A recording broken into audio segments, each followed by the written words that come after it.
Hello friends, তোমরা কেমন আছো? আশা করি ভালো আছো। তো আমিও মোটামুটি ভালোই আছি। ফোনের কিছু সমস্যার কারণে আমি ঠিকঠাক ভিডিওগুলো আপলোড দিতে পারছি না। তো তোমরা কিন্তু আমার পাশে থেকো, সাথে থেকো। তো আজ আমি দেখো বানাচ্ছি বাড়িতে একটা ভিন্ন স্বাদের চিকেনের একটা রেসিপি। তো তার জন্য দেখো প্রথমে দিয়ে দিলাম লবণ, তারপর দিয়ে দিলাম আদা বাটার পেস্ট, তারপর দিয়ে দিলাম কিছুটা পরিমাণে টক দই দিয়ে আগে ভালো করে মেখে নিচ্ছি।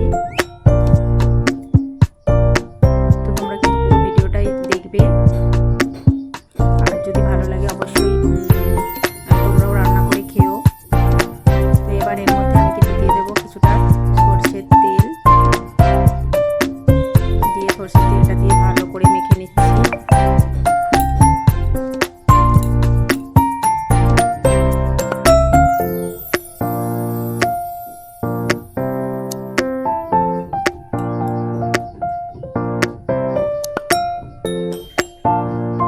তো মাখা হয়ে গেছে, এরপরে এটাকে আমি 30 মিনিটের জন্য রেস্টে রেখে দেবো ঢাকা দিয়ে।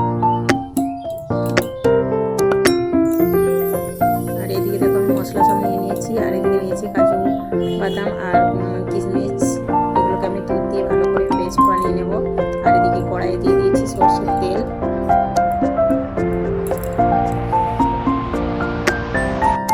তো তেলটা ভালো গরম থাক। তো তেল গরম হয়ে গেছে, এরপরে এই তেলের মধ্যে দিয়ে দিলাম তেজপাতা, শুকনো লঙ্কা, আর দিয়ে দিচ্ছি কয়েকটা গরম মশলা, গোটা গরম মশলা, এলাচ, দারচিনি। এটাকে ভালো করে নিয়ে গরম করে নেব। গোটা গরম মশলাগুলোকে মশলাটা ভাজা হয়ে গেছে,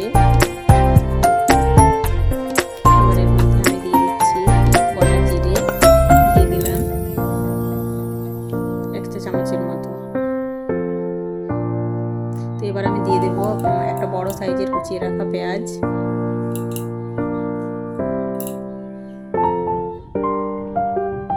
তো পেঁয়াজটা দিয়ে ভালো করে নেড়ে পেঁয়াজটাকে ভেজে নিচ্ছি।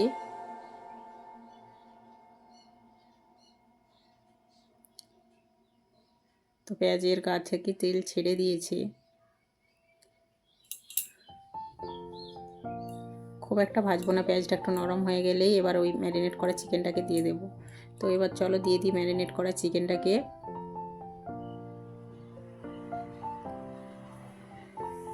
তো চিকেনটা দিয়ে দিলাম, তোমরা দেখতেই পাচ্ছ। এবার এটাকে ভালো করে কষিয়ে নেব।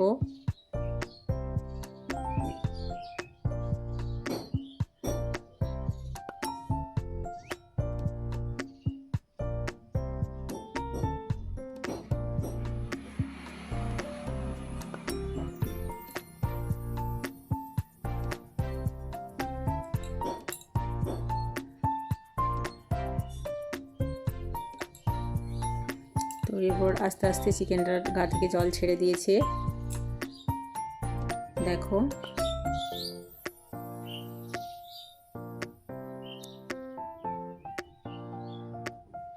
তো এবার এর মধ্যে দেখো তেল ছাড়তে শুরু করেছে। তো এটাকে ভালো করে নেড়ে নেব।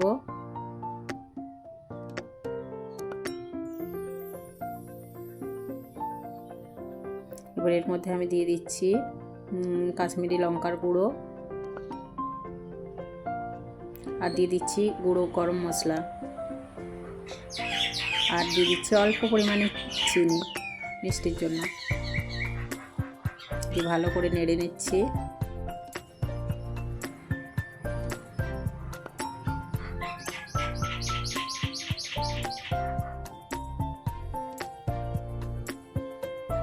তো এবার ঝালের জন্য আমি দিয়ে দিচ্ছি 2টো কাঁচা লঙ্কা,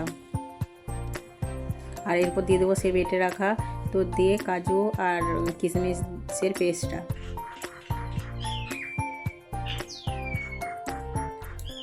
তো দিয়ে একদম কম আঁচে এটাকে আমি নাড়বো।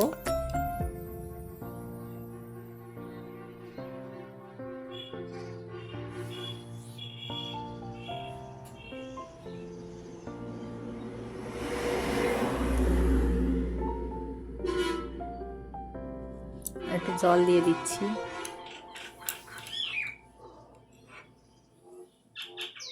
তো জল দিয়ে এটাকে মানে 5-7 মিনিটের মতো এটাকে ভালো করে রান্না করে নিতে হবে।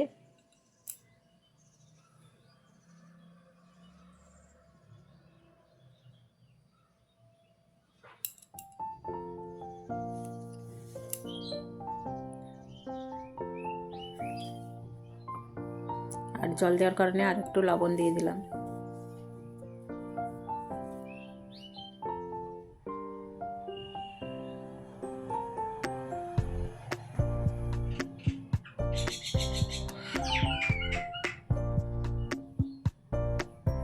তো মাংসটা দেখো হাড়ের গা থেকে মাংসটা ছেড়ে গেছে। মাংসের গা থেকে হাড়টা ছাড়া ছাড়া হয়ে গেছে। মানে এবার এটা হয়ে এসেছে। তো এর মধ্যে আমি আবার গুঁড়ো গরম মশলা দিয়ে দিচ্ছি অল্প পরিমাণে।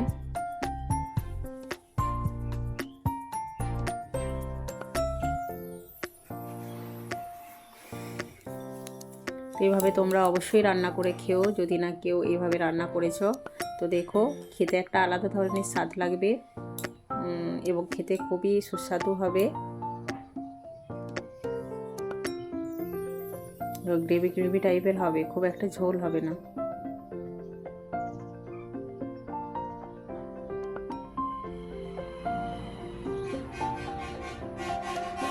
এটাকে দেখো আমি বাটিতে নামিয়ে নিয়েছি।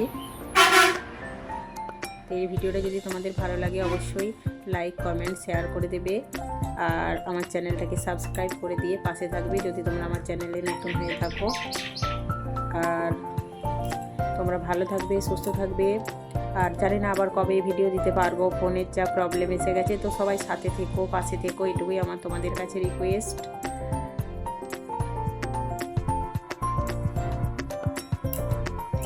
আর ভিডিওটা আজ আর বাড়াবো না, এখান পর্যন্তই। তো তোমাদের ভালো লাগলে অবশ্যই একটা করে লাইক কমেন্ট শেয়ার করে দিয়ে পাশে থাকবে। Tata, by.